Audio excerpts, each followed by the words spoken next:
Yeah, okay.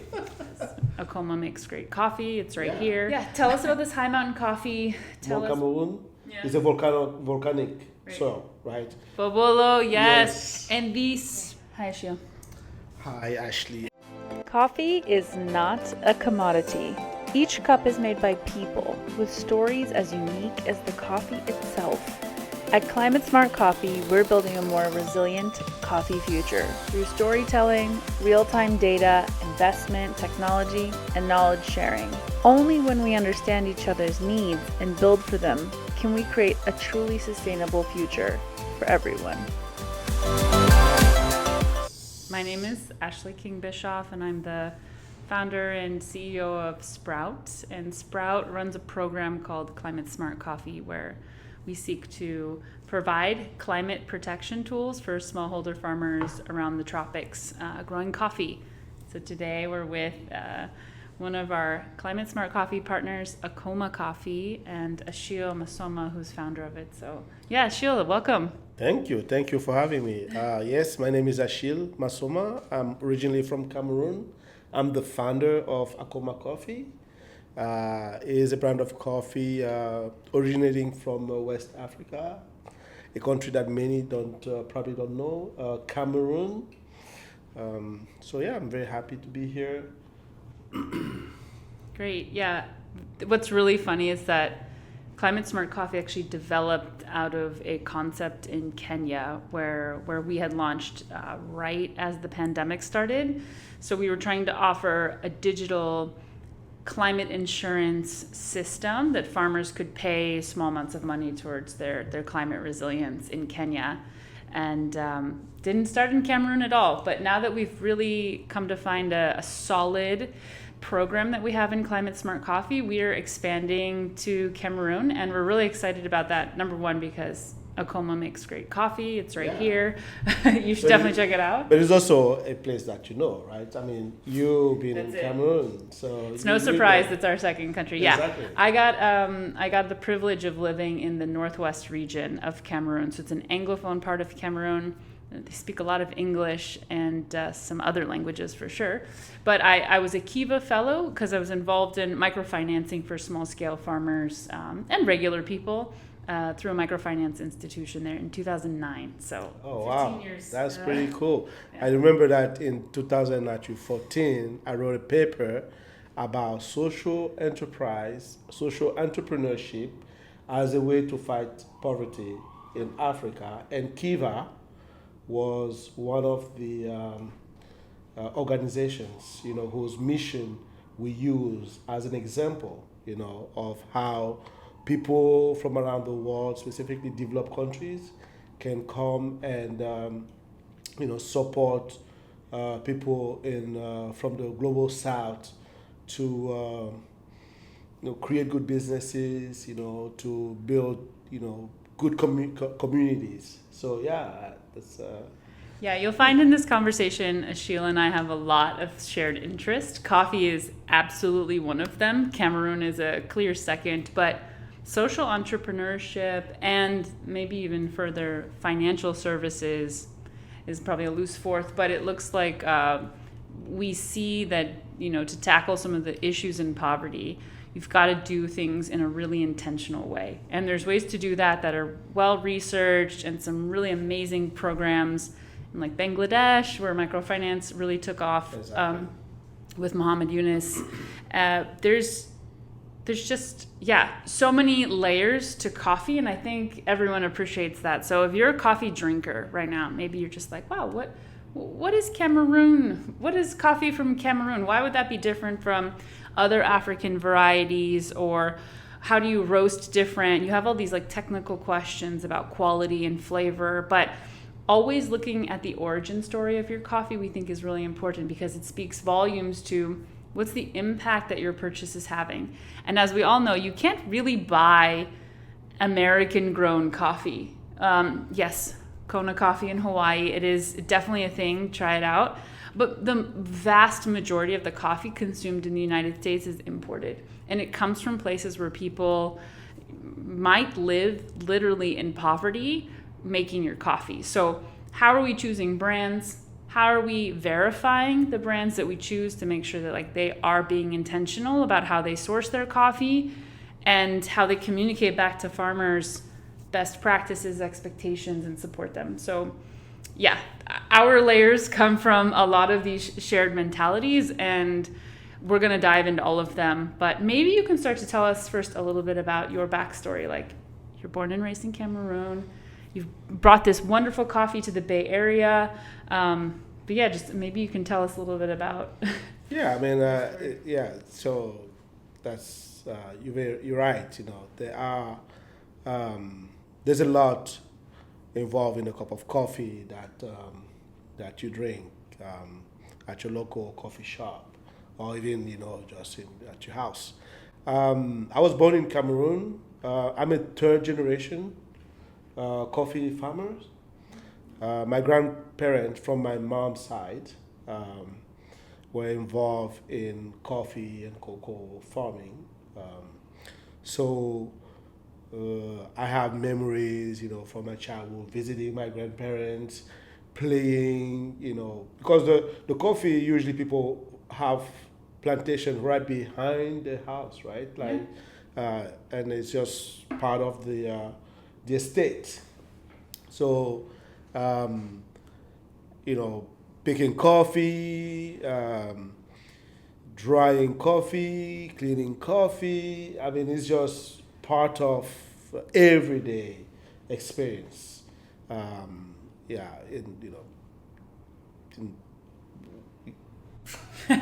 Because in the tropics, you know, the band around the equator, coffee grows. Yeah. It grows in the backyard. It grows wild. It grows. And to maintain quality and get those levels of production that actually make it profitable and livable, now that's another story that requires a lot of intentionality.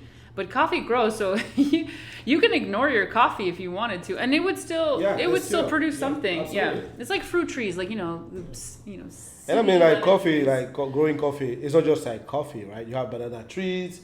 You even have other trees that are growing along with the coffee. It's a whole ecosystem, right? Yeah.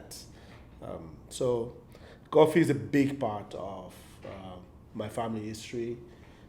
Is a big part of the memory that I have as a kid. So. Okay, so you grew up in Cameroon, and you speak French. I do speak French. Comment ça va? Oh, ça va bien. I don't speak that great. You do. Am I Spanish though? No. Everyone, yeah. So Cameroon has two national languages, right? English and French. Exactly. But the majority of Cameroon speaks French over English because it's so Cameroon has a very interesting history because Cameroon was actually colonized by Germany. Yeah. And then the German lost the First World War, and then the League of Nations divided Cameroon into two parts. One went to the British, and the other part went to the French. So about 80%, I'd say 8 regions out of 10 are Francophone, and 2 regions of Cameroon, the Southwest and the Northwest, are English speaking. Right. And that part, the Northwest and the Southwest, are clearly on the western part of Cameroon, but they border Nigeria. Yes. So that maybe help give you context for, you know, there's a lot of Nigerians that also speak English. Absolutely. And the people just cross over.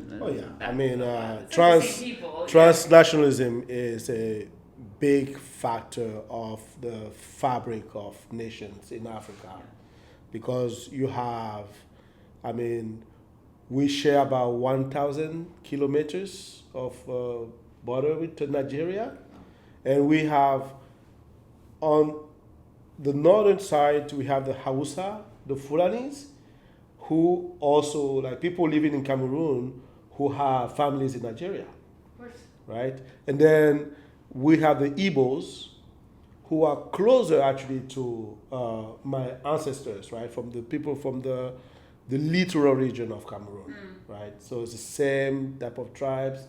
The languages are similar. The culture, traditions are similar, right? But that, you know, on one side they speak English, and the other side they speak French. You know, But maybe they share a tribal language, like a similar. I mean, you know, there have been separations for a while. So, but they're pretty, yeah. And so just for those who are interested in African history, there's a geographic and resource determinant for like why those boundaries were drawn for regions, for countries. Like, oh, the French could get these resources and the British could get these resources.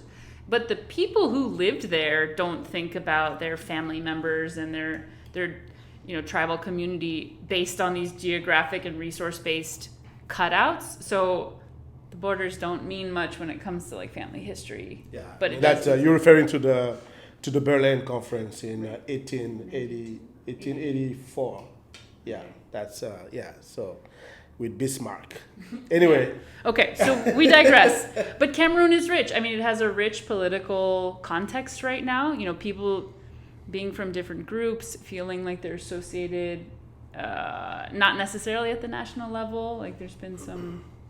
So anyway, in that region where you've gotten a lot of mix of different languages and people, it's not. I don't know.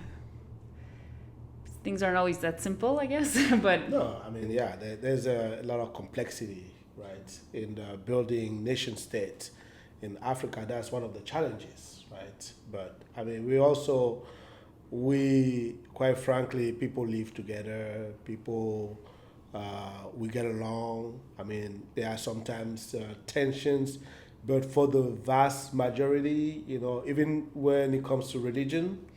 And tribal differences, people manage to get along and what we call vivre ensemble, like living together, like people do it very well.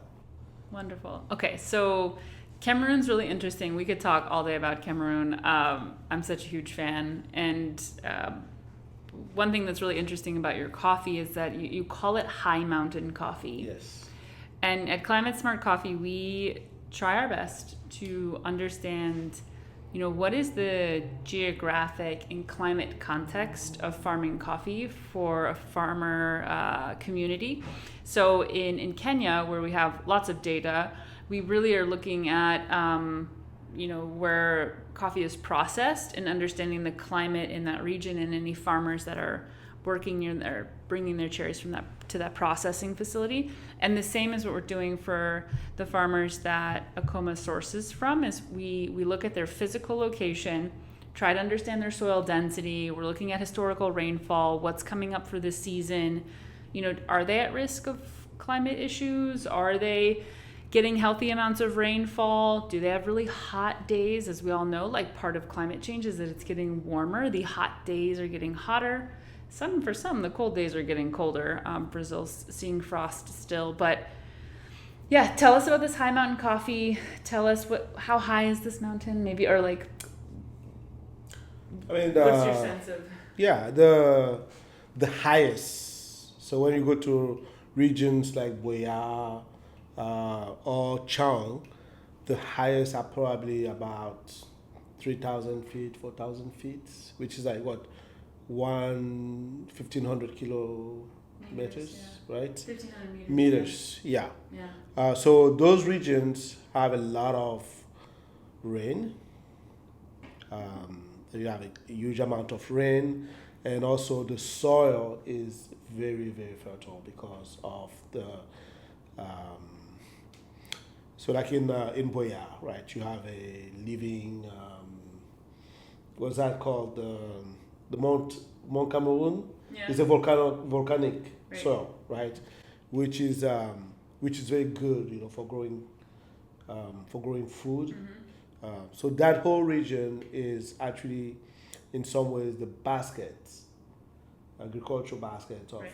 Cameroon. So coffee, get a lot of rains. It grows in a very fertile style, and also benefit from high elevation. Right. And just to be clear, altitude is really a proxy determinant of quality of coffee. Again, we could talk all day about quality. Maybe we'll have someone on who can sort of break that down for us. But quality comes from sort of nature, right? Like, what variety are you growing? How are you managing that variety? What pests and diseases come? What nutrients your plant gets over time, and the rainfall.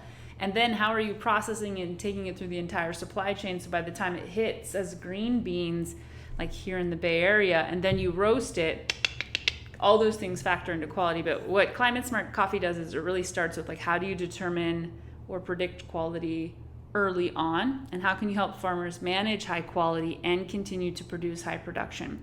So starting with location, suggesting you continue growing coffee in certain places. Like some farming communities should probably stop growing coffee and switch to another crop because it's better for them economically to grow avocado trees or mango trees. Like there's other tree options for them because of the rainfall or the way in which rain is falling. But where your farmers are, and you can check out the profile page that details a lot of this information on the farmers that are sourcing from Akoma. So if you go onto climatesmart.coffee, our website, and you shop an Akoma product, in the description, it'll tell you the tasting notes, it'll tell you a lot of information about the product itself, but it'll also link you to the profile where we have used satellite imagery, some of our AI and climate analysis to show you how rainfall is being offered, how rainfall is coming to farmers in that region. Again, the soil density using satellite imagery. And you can verify that these are the locations. So we've gone through the work of saying this is exactly where these farmers are.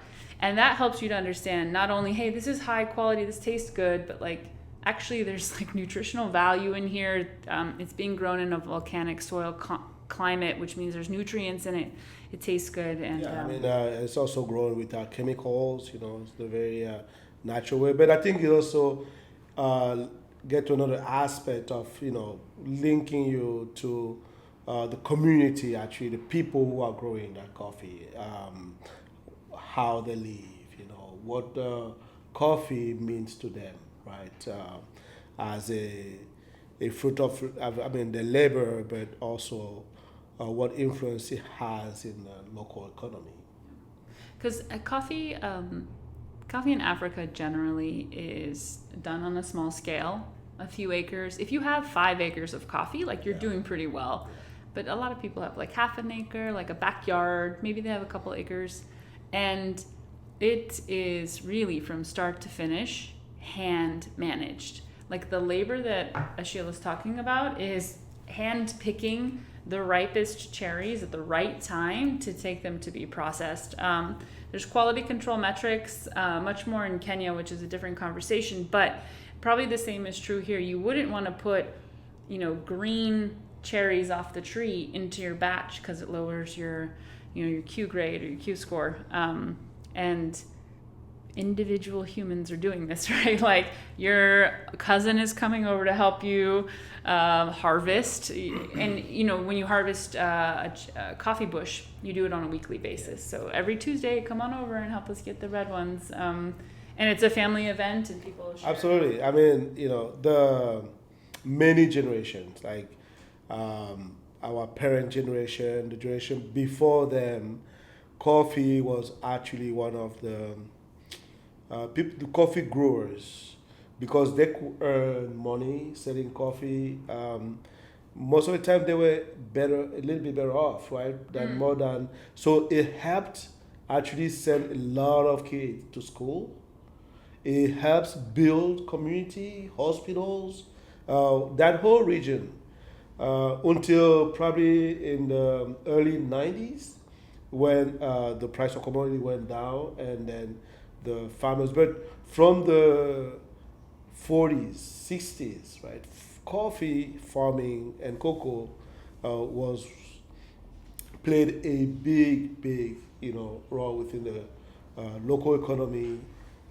It's still, but it was one of the major inputs, and like the quality of life, improving the community where people live, kids having access to education, building healthcare facility that can benefit the whole community. Because it's economic. Yeah, and like we mentioned, when you have the right climate and you have the right context, you can earn a pretty good income. When unfortunately you don't and things are changing, you have to manage that. So maybe we'll transition a little bit into like what Climate Smart Coffee is, because I think people need to know this context. So Climate Smart Coffee offers farmers regular information about their upcoming weather. So if you normally would have a perfect season for growing coffee, the rains come when they've historically come before, so you can sort of plan on a calendar basis. Like if the month is April, you know exactly what's going to happen, and you can do your management of your farm, which is more than just harvesting, right? It's like pruning, it's mulching, it's paying attention to the pest and disease and managing them. So what we do is we offer both weather information to farmers, but also we're building out a WhatsApp AI chatbot. So we are communicating with farmers on WhatsApp, and the idea is to help them and assist them with their agronomy techniques. Like how can you transition, which is important to you, away from chemical use, which is not very sustainable and actually degrades your land, to maintaining a more natural approach that's good for the coffee. First of all, it's good for you when you drink it. It's good for the land over time, and it's also good for the people and the organisms that live on that land. So it's good for health. So we're trying to help farmers manage the new climate reality through alerts, is what we call them. But we also have insurance products. So we work with satellite data, a group called NASA Harvest, where we are looking from the satellite perspective to understand historical rainfall patterns. So we have a drought product in Kenya, and the idea is to transition this into Cameroon, which we're really excited about. So Achille, tell me, when you think about sustainability in connection with human beings, like you seem to be pretty excited about sustainability because you're a partner now with Climate Smart Coffee, but tell me what sustainability means to you in maybe a specific context or this broader context of like, hey, my family can continue to farm. Yeah, I mean, I think about sustainability in different ways. So I know we talk about environmental sustainability, but there's also in terms of economic sustainability, right? And in terms of maintaining community together, maintaining a certain quality of life within those communities. So on the economic side, right, I think when I think about sustainability, and I will answer about environmental sustainability later, but is taking care of the farmers, making sure that they live in conditions that they actually benefit from the labor, from the work that they produce, that they can send their kids to school, they can provide the kids with healthcare, that they can maintain a decent environment where they live. And once that is achieved, I think it's easier now for them to also take care of the planet, the nature, the soil, right, from which all of us benefits. They can actually grow healthier crops, right? They can work toward protecting the environment, right? Because they themselves, they've been taken care of. So it translates.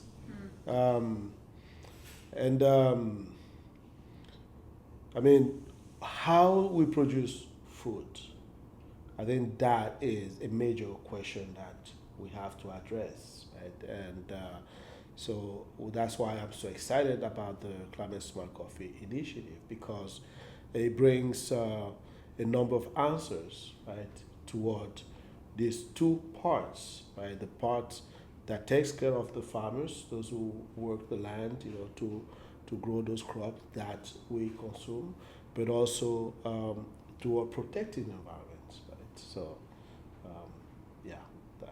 that's why I'm excited about it. Yeah, and for a lot of people, sustainability might be thinking, how can I shop more locally and reduce my footprint? That's very important. Like we're not separate from that at all. We're actually like a really big complement to reducing your footprint. As we mentioned, the chemical usage, when you reduce chemicals and you build soil health, you actually build more carbon in the soils. You sequester carbon because you have living organisms creating carbon. And so another thing that's really important for consumers in the U.S. to understand is, again, we're importing the majority of coffee into the U.S. It's grown somewhere else. It's usually shipped on containers, like hopefully it's not flown here, but I think the thing that you've seemed to champion, and I've really enjoyed talking to you about this, is a three-pronged approach to being a good coffee roaster.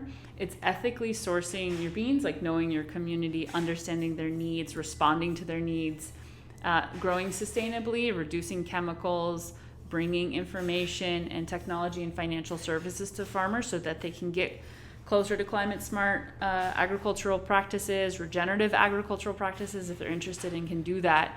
We're actually starting to build intentionally carbon in your soils, but also like roasting locally. You're a hyper local roaster. Yes. You're not selling all over the US. You're not doing road shows. You're in the East Bay. Even we don't see each other that much, that sometimes it feels like it's far. It's not far at all. We're very close. But tell us more about like how you're maintaining like a local brand and how you think about, it could be sustainability, but also just you're local, so shop local. We are exactly. I mean, I think that we try to build a lean approach, right? So we make sure that where we get our coffee, that we have really good relationship with the people that are farming the coffee, and that the practices, to grow that coffee are ethical, and that they take care of the planet. And we also, then we bring the green beans here, and we we roast them locally, so you can have the coffee fresh. You can actually enjoy the coffee at the best, right? And at the same time, supporting the local economy. Yeah. And even the distribution approach that we have is to work with store, which are locally owned, usually local businesses, to so that you can have access to them. But these are people within the community, right, who are here, your neighbors, right, the people that you know. When you go get a bottle of milk right around the corner, like those are the people that we're working with to bring the coffee to you, and we want to bring it, we want you to enjoy it at the best. I would like to consume it between 5 and 9 days. It's like my favorite time period. But yeah, you can get Achille's coffee at 𝗂𝗶𝗾𝗂𝗲. We also sell it through climatesmart.coffee, and it's locally in 𝗂𝗵𝗿 Market. Yes, 𝗂𝗵𝗿 Market, Whole Food in San Francisco, yep, or Valencia. We actually have some demand, from local stores. So this year, our goal is to get into more stores. But like we said, right, we want to work with people who are intentional. As much as we want, people want you to get our coffee, but we want to work with people who are intentional about building nice communities and doing good for the neighbors. Yeah. I love that. Yeah.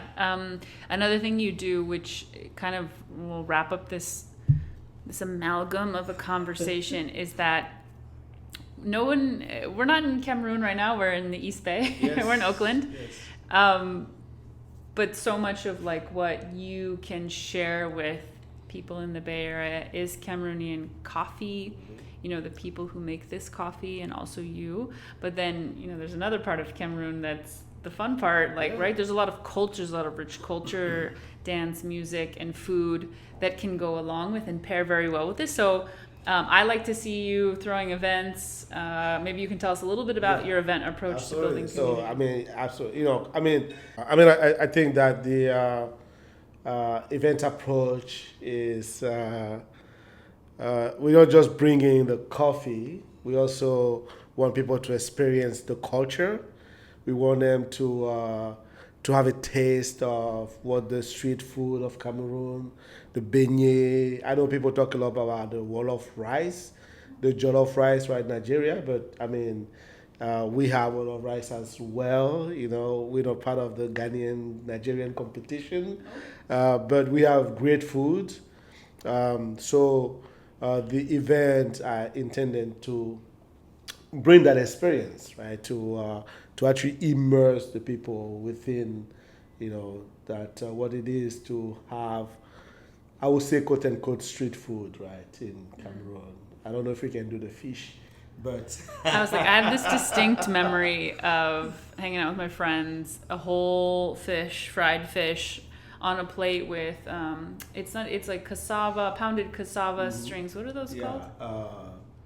You call it bâton de manioc in Bâton de French, manioc. or bobolo. Bobolo, Yes. yes. And the spiciest, like salsa, if you will, like a paste. It's pepe in Ghana, Nigeria. It's not called that in Cameroon. Yeah, so it's habanero. Actually, it's grind habanero Okay. with another ingredient that we call ginseng.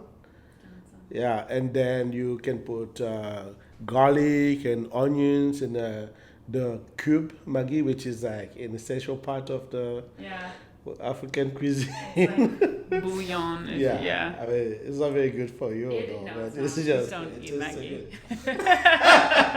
It's like MSG, which is not terrible for you, Yeah. but it's and it is the spicy. So you just take the smallest little amount and you just and so you get a whole. Well, I think that for the American public, we can actually have different versions because you could create the same taste without like a big dose of habaneros, right? Because habanero is the one that's like, even right now, I cannot take it. Yeah, you have to acclimatize to it, like the mountain. I'm getting too soft. That's right. I know, we're so soft. Yeah, let's go back. And then there's a bitterness to, from the American perspective, there's a bitterness to the greens, and you can really taste the terroir in Cameroon, and it's a strong flavor, but it's such a healthy component of food.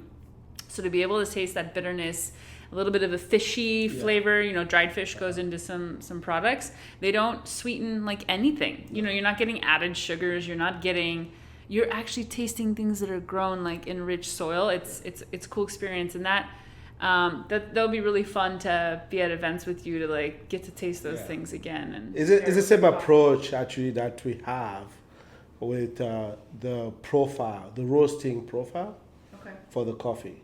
Right, so like the coffee, like we mentioned earlier, is high mountain coffee, rich soil, which has a certain taste.